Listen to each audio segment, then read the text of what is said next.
रहमानिर्रहीम। अस्सलाम वालेकुम व्यूवर्स, कैसे हैं आप? उम्मीद है आप सब खैरियत से होंगे।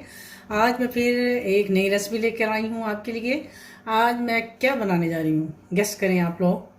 चले मैं ही आपको बता देती हूँ। आज मैं बनाऊंगी लच्छा पराठा। होगा 2 कप मैदा, ये मैंने नाप के रखा हुआ है।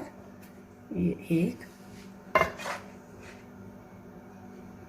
और ये 2 कप मैदा डालने के बाद अब हम इसमें डालेंगे 1 टेबल स्पून। हम इसमें सूजी, ये देखिए,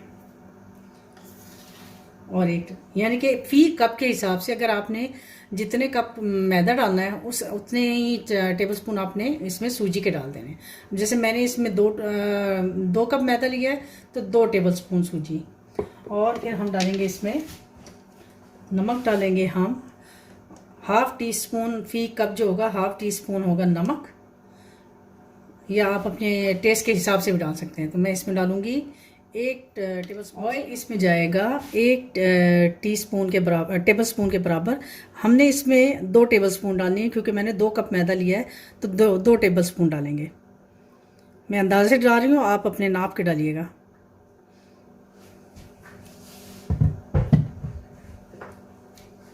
अब हम इसको अच्छी तरह से मिक्स कर लेंगे।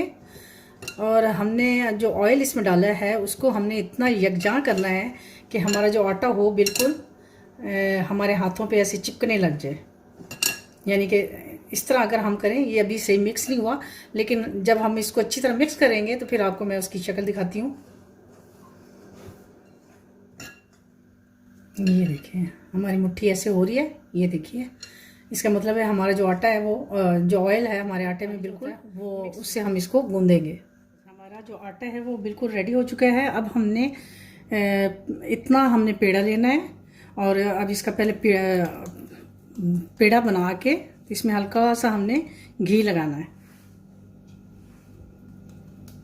ये देखिए जब घी लग जाएगा तो इसको नॉर्मल हमने एक पेड़ा बना के, तो इसको सेट होने के लिए इस तरह आपने तमाम अपने पेड़े पहले बना लेने। ये हमने तमाम पेड़े अपने बना लिए हैं। अब मैं आपको इसको पराठे का पेड़ा जो बनाते हैं वो कैसे बनाते हैं अब हम वो स्टार्ट करेंगे। क्योंकि ये मैदा होता है तो इसलिए इसको सेट होने के लिए थोड़ा सा टाइम देना होता है, वरना ये आपसे रोटी बिल्कुल बेली नहीं जाएगी ना। तो इसलिए मैंने इसको पहले सेट होने के लिए 5-1 मिनट रख दिया ताकि ये सेट हो जाए, नरम हो जाए।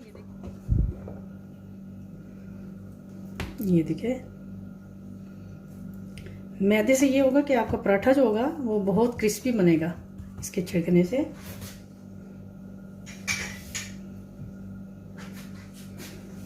अब हम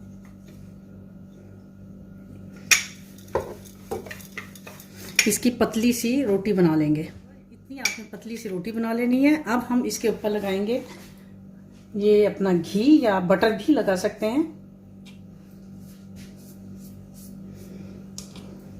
इसी तरह पूरी रोटी के ऊपर आपने अच्छा सा करके कोटेड कर देना है इसको घी के साथ।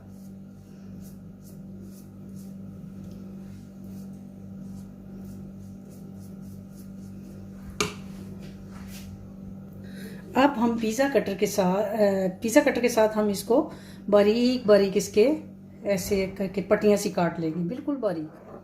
ये बिल्कुल ऐसे बारीक बारीक, जितनी आप बारीक करेंगी आपके पराठे का जो वो लच्छा होगा वो उतना ही अच्छा बनेगा। फोल्ड करते जाएंगे।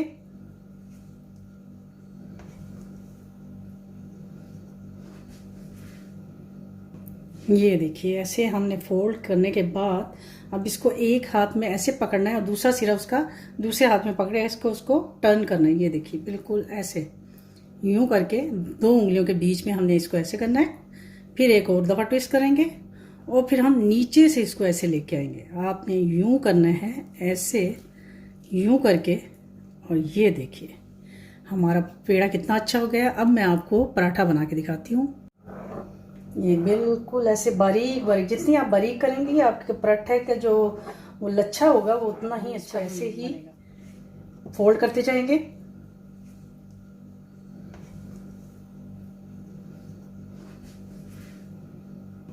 ये देखिए ऐसे हमने फोल्ड करने के बाद अब इसको एक हाथ में ऐसे पकड़ना है और दूसरा सिरा उसका दूसरे हाथ में पकड़े इसको उसको टर्न करना है। ये देखिए बिल्कुल ऐसे यूं करके 2 उंगलियों के बीच में हमने इसको ऐसे करना है। फिर एक और दफ़ा ट्विस्ट करेंगे और फिर हम नीचे से इसको ऐसे लेके आएंगे। आपने यूं करना है ऐसे यूं करके। और ये देखिए हमारा पेड़ा कितना अच्छा हो गया। अब मैं आपको इस तरह थोड़ा सेट हो गया तो अब मैं इसको हाथ से बेलूंगी। ये इस तरह इसको आपको बेलन की ज़रूरत नहीं पड़ेगी, बिल्कुल हाथ से इसको एक लेवल से आपने करना है। ये देखिए क्योंकि अगर आप हाथ से करेंगे तो इसके जो बल होंगे ना वो बिल्कुल सही बल वाला सही पराठा बनेगा, वरना बेलन से इसके जो बल है वो सारे निकल जाएंगे।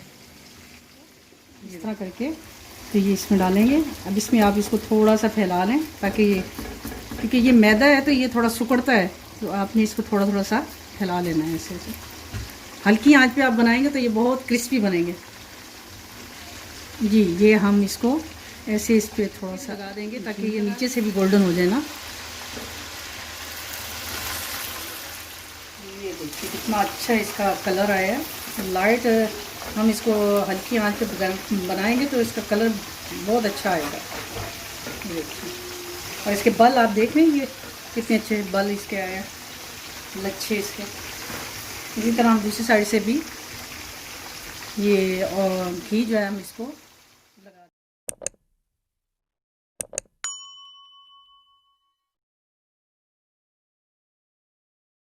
कि हमारे जो लच्छा पराठे हैं वो बन गए हैं। और कितना अच्छे इनके इसके बल आए हैं आप देख रहे होंगे। और बहुत ही मज़ेदार और कड़क किस्म के पराठे बने हैं। उम्मीद है आपको मेरी ये आज की रेसिपी पसंद आई होगी। अगर आपको मेरी ये रेसिपी पसंद आई है तो प्लीज़ लाइक शेयर कमेंट और मेरे चैनल को सब्सक्राइब करना मत भूलिएगा। इंशाल्लाह एक नई रेसिपी के साथ आपकी खिदमत में दोबारा हाज़िर होंगी। तब तक के लिए अल्लाह हाफिज़।